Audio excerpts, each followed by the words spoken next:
Augusta is a small community in northeast of West Virginia. It has a population of 4,278 people with 8 churches. On May 1st of 1994, the Shoemaker family with their 5 years old boy David Jr.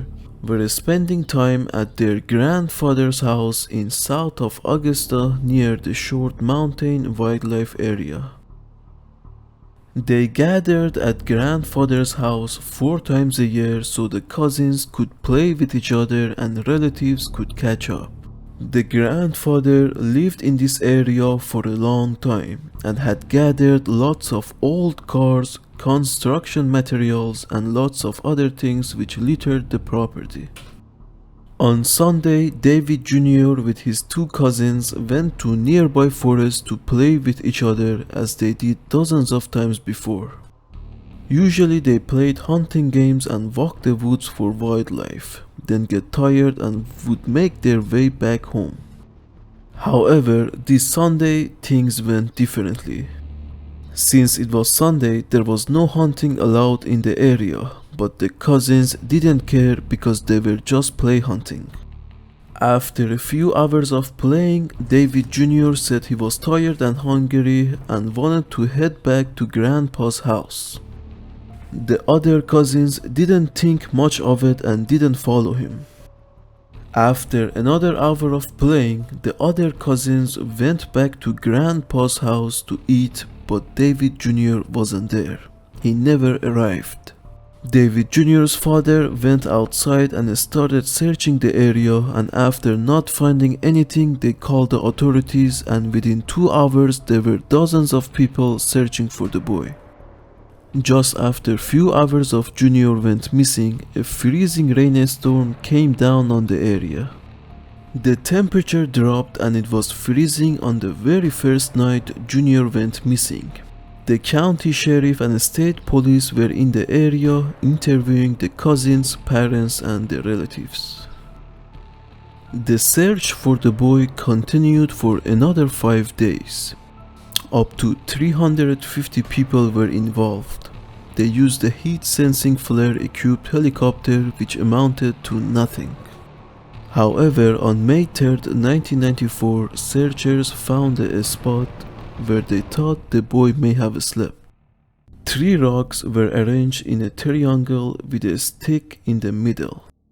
3 logs on the side and dirt freshly distributed. This was stated by the cousins and was published in a newspaper. It's interesting how the search and rescue team and the authorities never mentioned they found such a thing in their document. The search area is covered with thick vegetations and there is a stream of water in the middle of the forest. In an interesting turn of events, 5 days after the boy went missing, news journalists were at the area questioning the family.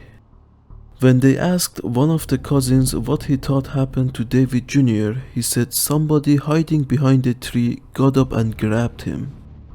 The authorities never mentioned such a thing was said to the public. They didn't think foul play was involved, but a 5-day search seems to be too short if they thought foul play wasn't involved.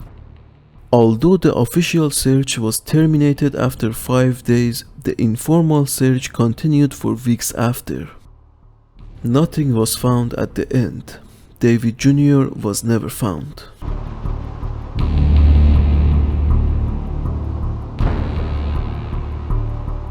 The 3-year-old Eugene Shu lived in a rural area in Lancaster County with his mother and his grandparents.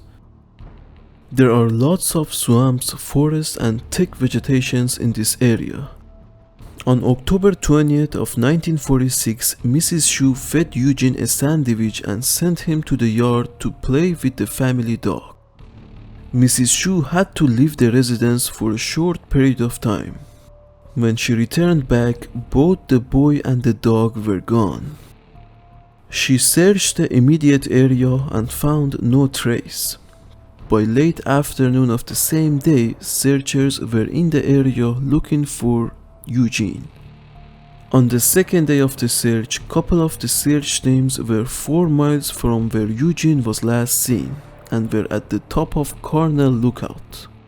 This location is the highest peak in the region and is 600 feet higher than Shu's residence. On the second day of the search, couple of search teams were 4 miles from where Eugene was last seen and were at the top of Cornell Lookout. This location is the highest peak in the area and it's 600 feet higher than Shu's residence. At the bottom of the lookout they found Eugene. He was alive. The searchers especially said they were shocked the boy had no scratches on him even though he had wandered through thick woods for 4 miles to reach the location he was found. He was in a satisfactory condition. In a strange turn of events, the dog who was with Eugene at the time of his disappearance was never found. Eugene never explained what happened during his disappearance.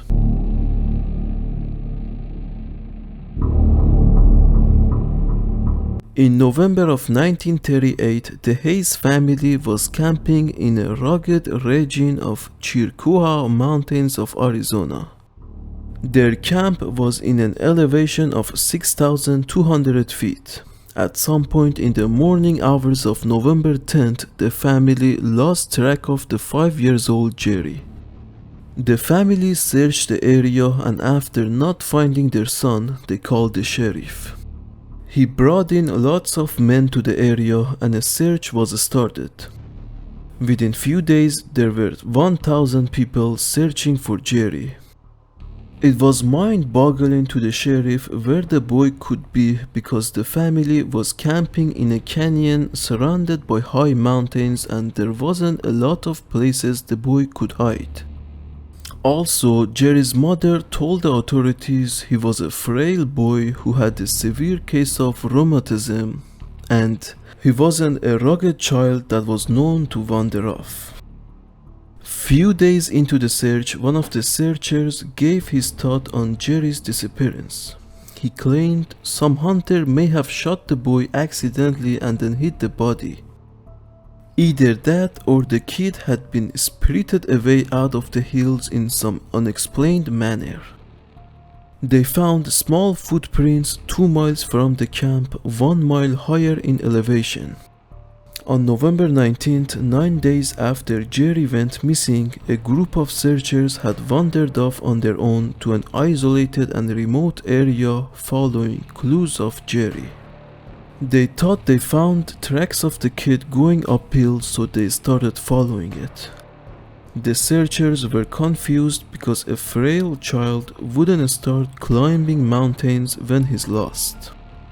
Searchers passed a very steep slope covered in brush, climbing 1,000 feet in elevation. They were 4.5 miles from Hayes' hunting camp area when they found the body of Jerry Hayes. Ben Wheeler and Jimmy Coriel, who had found the boy, fired their guns 3 times, indicating they found the missing. Jerry didn't have his shoes or socks. His coat was also missing. The temperature in these mountains was at low 30s, which puzzled the searchers more. They couldn't understand why Jerry would take off his coat.